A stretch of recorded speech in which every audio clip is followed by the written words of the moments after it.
तो हेलो दोस्तों, कैसे हो आप लोग। आज असल में मैंने ये कैमरा निकाला बड़े दिनों के बाद, और मैं एक्चुअली में कुछ डिस्कस करना चाहता था। हाल ही में क्या हुआ, मेरे चेन स्प्रॉकेट से आवाज़ आ रही थी और वहीं खट खट खट खट की आवाज़ लगातार आ रही थी। तो मैंने यूट्यूब फिर से खोला, छान मारा कि भाई यार इसका कोई सोल्यूशन तो होना चाहिए कि चेन स्प्रॉकेट लगाओ और शुरू के 8-10 हज़ार किलोमीटर में ही आपके चेन से कट कट की आवाज़ आए, और मैकेनिक तो भाई एकदम अड़ ही जाए कि नहीं भाई अब तो चेन स्प्रॉकेट बदलना ही पड़ेगा, जबकि पीछे का स्प्रॉकेट, चेन की लेंथ सब कुछ सही है। तो बहुत सारे वीडियोस देखने के बाद मैंने देखा एक वीडियो में कि भाई साहब वो जो क्लिप होती है स्प्रॉकेट, फ्रंट स्प्रॉकेट की, वो चेंज करने से ये वाला जो आवाज़ होता है कट कट का वो चला आता है। तो मैंने बोला चेंज करने से पहले एक बार साफ़ करके देखते हैं, क्या पता उसी से काम चल जाए। तो मैंने फ्रंट स्प्रॉकेट खोला, साफ़ सफाई की। लगाते टाइम मैंने देखा कि जो मेरा एक बोल्ट है वो वाला कट चुका है, अंदर से थ्रेडिंग कट चुकी है उसकी। तो 2 बोल्ट है मेरे स्प्रॉकेट में, फ्रंट स्प्रॉकेट में, उसमें से एक कट गया है, जिस वजह से मिसअलाइनमेंट होकर लगातार कट कट की आवाज़ें आ रही। तो अब समस्या तो पता चल गई, अब इसका समाधान भी करना था। समाधान करने के लिए क्या किए कि हम गए स्पेयर पार्ट्स की दुकान पे। स्पेयर पार्ट्स की दुकान पे जाके हमने सबसे पहले बोला कि भाई अगर स्पेयर में फ्रंट स्प्रॉकेट हो तो दे दो। तो उन्होंने दिया। मेरा 13T का फ्रंट स्प्रॉकेट आता है, RTR 160 है, आपको पता ही होगा। इसमें फ्रंट का 13T का स्प्रॉकेट होता है। तो फिर मैंने उस स्प्रॉकेट को घर लिया, फिट करने की कोशिश की। अभी तक मैंने वो लॉक चेंज नहीं किया, मैंने पूरा स्प्रॉकेट ही चेंज किया, बिकॉज उसकी दांत वात घिस चुकी थी, स्प्रॉकेट दोनों साइड से हल्का सा घिस चुका था। तो अब उस स्पेयर से स्प्रॉकेट उठा के ले जाके देखा, तो अब क्या हुआ कि जो ओरिजिनल क्लिप थी स्प्रॉकेट वाली, उसके होल्स और स्प्रॉकेट के होल्स अलाइन नहीं हो रहे थे। तो ये तो काफ़ी गंभीर समस्या थी। तो अब मैं वापस गया स्प्रॉकेट और लॉक के साथ कि भाई मैच करके दे दो। तो उन्होंने बहुत ढूंढा, तो उनके पास 13T का मिला नहीं, 160 का, क्योंकि 164V के ही आ रहे थे स्पेयर में स्प्रॉकेट्स, फ्रंट स्प्रॉकेट्स, बट उसके होल्स अलाइंड नहीं थे। तो फिर उन्होंने ऐसे ही पता नहीं क्यों RTR 180 का फ्रंट स्प्रॉकेट लेके आए वो लोग। उसका होल्स क्या हुआ कि इसके क्लिप से मैच कर गया, लेकिन उसमें एक प्रॉब्लम था, और वो भारी प्रॉब्लम ये था कि वो वाला जो है वो वाला अपना 14T का स्प्रॉकेट है। तो फिर अब उसने तो अपसेल करने के लिए बोल दिया कि हाँ भाई चेन छोटा पड़ जाएगा तो वो बढ़ जाएगा, ये हो जाएगा, वो हो जाएगा, माइलेज बढ़ जाएगा, दुनिया भर का बोल दिया। अब बात ऐसा है कि भाई क्या कर रहा है, कैसे चला रहा है। तो अब बात ऐसा है कि मुझे काफ़ी वक्त से ही मन तो था अब स्प्रॉकेट करने का, पर इन हालातों में करूँगा ऐसा सोचा नहीं था। लेकिन खैर अब जो भी हो, नया स्प्रॉकेट तो लेना ही था, स्प्रॉकेट घिस चुका था। फिर मैंने स्पेयर वाले से पूछा भाई क्लिप भी है क्या नया, तो उसने बोला हाँ बिल्कुल है ना, 30 रुपये में मिलेगा। मैंने बोला अभी दे, तुरंत से पहले। मेरे क्या 3 साल का सपना था अब स्प्रॉकेट करके चला के देखना, भाई कुछ तो फ़र्क पड़ेगा। तो आज उस फ़र्क के बारे में बात करेंगे कि क्या फ़र्क पड़ा। तो अब सबसे पहले फ़र्क में आते हैं जो बहुत ही ऑब्वियस था, चेन का जो साइज़ है वो सिग्निफिकेंटली श्रिंक हुआ। ये मंदिर काफ़ी सुंदर लगती है ये वाला। तो अब जैसे कि मेरा पहले क्या था, स्प्रॉकेट बदलने से पहले चेन जो थी वो लाइक 75% ऐसे, मतलब अगर ये वाला पूरा एडजस्टमेंट वाला विड्थ है तो ये हाफ लेंगे 75%, यहाँ टुवर्ड्स द बैक की बात कर रहा हूँ मैं। तो 75% पीछे जा चुकी थी, बट जैसे ही मैंने नया स्प्रॉकेट लगाया वो 50 से भी कम, मतलब इस साइड टुवर्ड्स फ्रंट आ गई। तो एक तो वो हुआ, एक वो बहुत बड़ा सा डिफरेंस आया। दूसरा जो डिफरेंस आया, जो कि वंस अगेन ऑब्वियस था मुझे, बट ये वो डिफरेंस है जिसके बारे में लोग बात नहीं करते हैं। आप कोई भी अप स्प्रॉकेटिंग की वीडियो देखोगे जिसने 13 to 14T लगा दी, वो बात करेगा हाँ भाई स्पीड बढ़ गई, माइलेज बढ़ गया, ये बढ़ गया, वो बढ़ गया। इनको ये नहीं बताएगा आपको कि हाँ उससे क्या होगा, जो परसीव टॉर्क है, जो आपका व्हील टॉर्क है, वो रिड्यूस हो जाता है।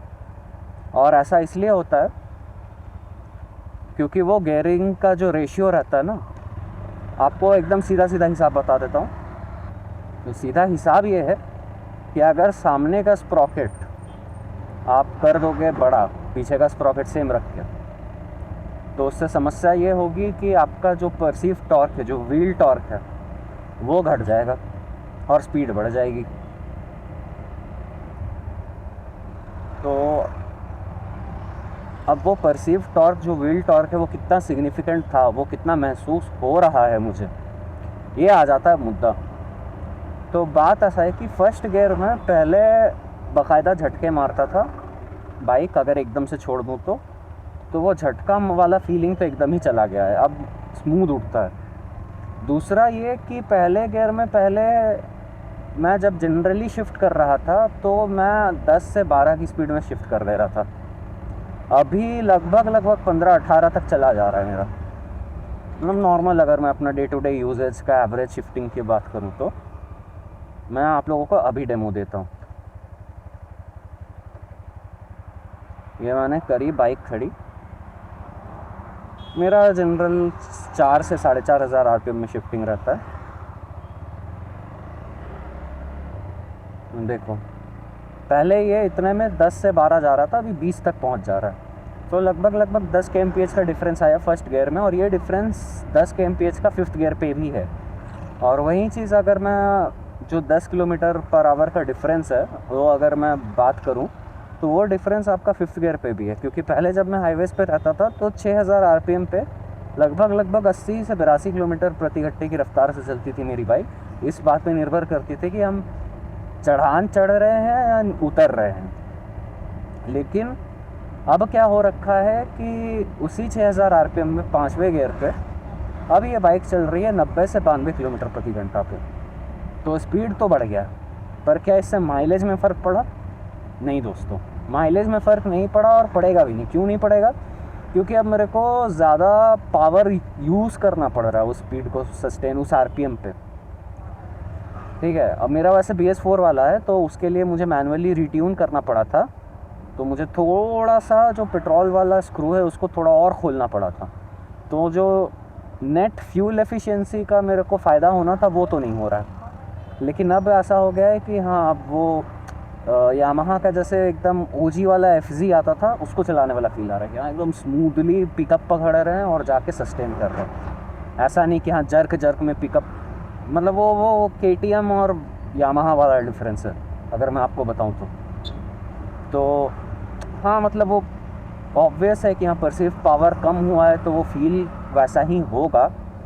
बट यार मुझे उम्मीद थी कि माइलेज बढ़ेगा, जो कि मैं अभी दावे से तो नहीं बोल सकता कि बढ़ा है या नहीं बढ़ा है, क्योंकि मांजरा ऐसा है कि मैंने भराया तो 2 डंडे में 6 लीटर था और अभी बाइक चल चुकी है 214 किलोमीटर। अभी देखते हैं ये वापस से एक डंडा ख़त्म होने में कितना किलोमीटर लेता है, तो वो जब होगा तो मैं अपडेट दूंगा, क्योंकि ऐसा प्रॉपर माइलेज टेस्ट किया नहीं मैंने। एक और चीज़ जिसके बारे में बात करना चाहूँगा वो ये है कि गियर्स का क्या, पावर की कमी महसूस होती है, नहीं महसूस होती है? तो वो भी एक चीज़ है कि हाँ, मतलब ऐसा लगता तो है कि हाँ गाड़ी थोड़ी सी दब गई है, बट वही है कि जो क्योंकि 10 किलोमीटर का डिफरेंस पड़ रहा है स्पीड में, तो वो चीज़ मेकअप हो जाता है। माइलेज मेरे को लगता है नहीं बढ़ने का एक और वजह ये होगा कि पहले कई बार होता था कि इंजन पे ऐसा लगता था, समझ नहीं आता था कि हाँ भाई एक गियर नीचे करूँ या उसी गियर पे रहूँ। तो उस सिनेरियो में क्या करते पहले कि उसी गियर में रह के हल्का क्लच लेके घींच लेते थे, घिंचा जाता था। अब क्या हो गया है कि वैसे सिचुएशंस में तो मेरे को क्या करना पड़ रहा है कि अब डेफिनेटली एक गियर नीचे जाना पड़ रहा है। तो वो भी एक वजह है कि यहाँ सिटी के अंदर माइलेज में कुछ खासा डिफरेंस शायद ना पड़े, बट हाँ हाईवे में तो मेरे ख्याल में ज़रूर से फ़र्क पड़ेगा। तो ये एक और मुद्दा था जिसके बारे में बात करनी थी। तो देखते हैं एक बार हाईवे रन करके क्या सही में कोई फ़र्क पड़ा या नहीं। वैसे ऑन एन एवरेज, मतलब अगर मेरे को अभी बोलोगे गेस करने, तो मेरे ख्याल में थोड़ा तो बढ़ा है, लेकिन हाँ जितना स्पीड में डिफरेंस आया उतना नहीं आया होगा। मतलब 45 का 46 या 46.5 हुआ होगा मैक्सिमम माइलेज मेरा, उससे ज़्यादा का फ़र्क नहीं पड़ेगा। लेकिन हाँ भाई, आप कोई भी यूट्यूब वीडियो खोल के देखोगे आप लोगों को एक ही चीज़ बोलेगा कि हाँ स्पीड बढ़ जाता है, माइलेज बढ़ जाता है, ऐसे बताते वो लोग कि हाँ कोई ड्रॉबैक ही नहीं है। भाई ड्रॉबैक है भाई, डेफिनेट ड्रॉबैक है कि आपको गाड़ी अच्छी खासी दबी दबी सी महसूस होगी। तो अभी तो मेरे को ये स्प्रॉकेट चलाना मजबूरी है क्योंकि मेरा पुराना लाख ख़राब हो गया था। लेकिन हाँ अगर कोई मेरे को बोले कि ऐसा ऑप्शन दे कि हाँ आप 13T वाला फ्रंट स्प्रॉकेट वाला चेन सेट लेना चाहोगे या 14T वाला फ्रंट स्प्रॉकेट वाला चेन सेट लेना चाहोगे, मैं तो डेफिनेटली भाई 13T वाले के साथ जाऊँगा क्योंकि उसमें महसूस होती है पावर। मतलब ऐसा पहाड़ वहाड़ चढ़ना पड़े फर्स्ट गियर में डाल के भूल जाओ। इसमें फर्स्ट गियर में डाल के भूल नहीं सकते, आपको थोड़ा सा क्लच पे कॉन्शियस रहना पड़ेगा कि हाँ थोड़ा अगर चढ़ाई ज़्यादा हो गई तो आपको क्लच हल्का सा तो लेना पड़ेगा बॉस। तो यही है भाई अपना स्प्रॉकेटिंग की कहानी। बाकी देखते हैं और क्या क्या इसका एडवांटेजेस डिसएडवांटेजेस होता है over the period of time. But हाँ ये पूरा जो तमाशा हुआ जिस वजह से, उसका क्या, अगर आप लोगों को याद हो तो ये पूरा जो मांजरा शुरू हुआ था वो इसलिए शुरू हुआ था क्योंकि मेरे चेन से आ रही थी कट कट की आवाज़। उसका क्या हुआ? तो अब उसका हुआ ये दोस्तों कि अब सुन ही पा रहे होगे आप, कोई कट कट की आवाज़ नहीं, कुछ नहीं। तो बस यही बात है, फ्रंट स्प्रॉकेट का लॉक ठीक से लगाओ, ढंग से अलाइन करो chain sprocket, no cut cut. बाकी आप चैनल पे बने रहिए, ऐसे ही एक एक मुद्दे लेके बातें करते रहेंगे, हमारा डेली लाइफ एक्सपीरियंस लेके कि कैसा है बाइक और कैसा है इसका self servicing, self maintenance. Video देखने के लिए धन्यवाद, फिर मिलते हैं।